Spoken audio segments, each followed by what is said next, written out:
आजको भिडियोमा तपाईलाई सिकाउनु चाहिँ यदि तपाईसँग नेपाल टेलिकम यानी कि एनटीसी को वाइफाई छ भने यो सरकारी रहेको छ। यहाँ जस्तै कि म तपाईलाई प्रुफको लागि देखाउन गइरहेको छु। स्पिड टेस्टमा जान्छु भने यहाँ देख्न सक्नुहुन्छ। यहाँ मेरोमा जुन सो भइरहेछ नेपाल टेलिकम यहाँ देख्न सक्नुहुन्छ। यो चाहिँ मेरो नेपाल टेलिकम एनटीसी को वाइफाई रहेछ। यसको तपाईले हैन कसरी पासवर्ड चेन्ज गर्ने या युजर नेम कसरी चेन्ज गर्ने त्यसको बारेमा स्टेप बाइ स्टेप सिकाउने गरेको छु। तपाई च्यानललाई सब्स्क्राइब गर्न साथै बेल आइकनलाई पनि प्रेस साथै भिडियोलाई लाइक शेयर कमेन्ट साथै सर्वप्रथम तपाई फेसबुक टिकटक पनि फलो गर्न सक्नुहुन्छ।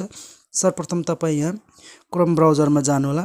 क्रोम ब्राउजरमा गइसकेपछि त्यसपछि तपाईले यहाँ यो टाइप गर्नुपर्छ। यहाँ यो जस्तै कि म यहाँ तपाईलाई देखाउन गइरहेको छु। यहाँ जस्तै 192 हैन 168 हैन त्यसपछि तपाईले यहाँ मैले अघि नै अलरेडी गरिसकेको छु। यहाँ देख्न सक्नुहुन्छ 192.168.1.1 अनि यसमा क्लिक गर्नु होला। यसमा क्लिक गर्नु त्यसपछि देख्नु यस्तो इन्टरफेस आउँछ। त्यसपछि तपाईले यहाँ युजर नेम र पासवर्ड तपाईले के दिनु जस्तै कि म दिन गएको छु। जस्तै यहाँ यसमा क्लिक गर्छु। जस्तै यहाँ तपाईले युजरमा के दिनु होला युजर है। त्यस्तै तपाईले यहाँ युजर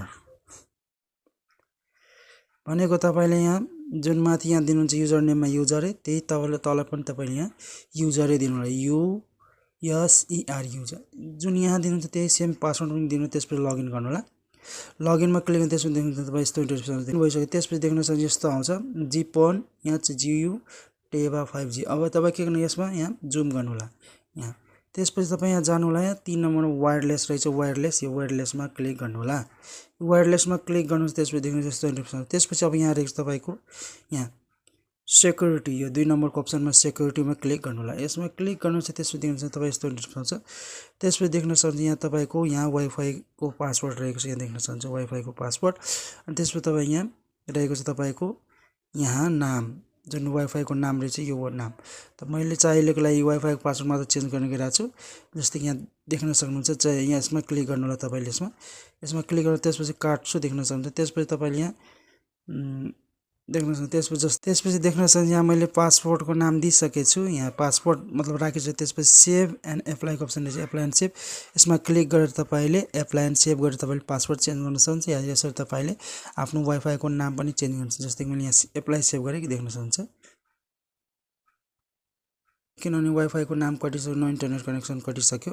अब तपाईले यहाँ कटिसक्यो तपाईले यसरी चेन्ज गर्न सक्नुहुन्छ। र जस्तै कि यहाँ मैले चेन्ज गरेर तपाईलाई देखाइदिए।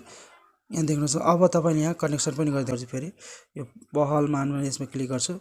त्यसपछि यहाँ म पासवर्ड जुन अघि मैले दिएको थिएँ पासवर्ड यहाँ राख्छु देख्न सक्नुहुन्छ। जस्तै यहाँ राख्न गइरहेको छु मैले। यहाँ तपाईले आफ्नो नेपाल टेलिकम एनटीसी को वाइफाई को पासवर्ड चेन्ज गर्न सक्नुहुन्छ। जुन मैले तपाईले यहाँ देखाइदिए यसरी आफ्नो वाइफाई को पासवर्ड र तपाईले नाम यसरी चेन्ज गर्न सक्नुहुन्छ। आई होप कि तपाईलाई भिडियो मन पर्यो। भिडियोलाई लाइक गर्न च्यानललाई सब्स्क्राइब गर्न साथै बेल आइकनलाई पनि प्रेस साथै फेसबुक र टिकटकबाट पनि फलो गर्न सक्नुहुन्छ। Thank you so much. धन्यवाद।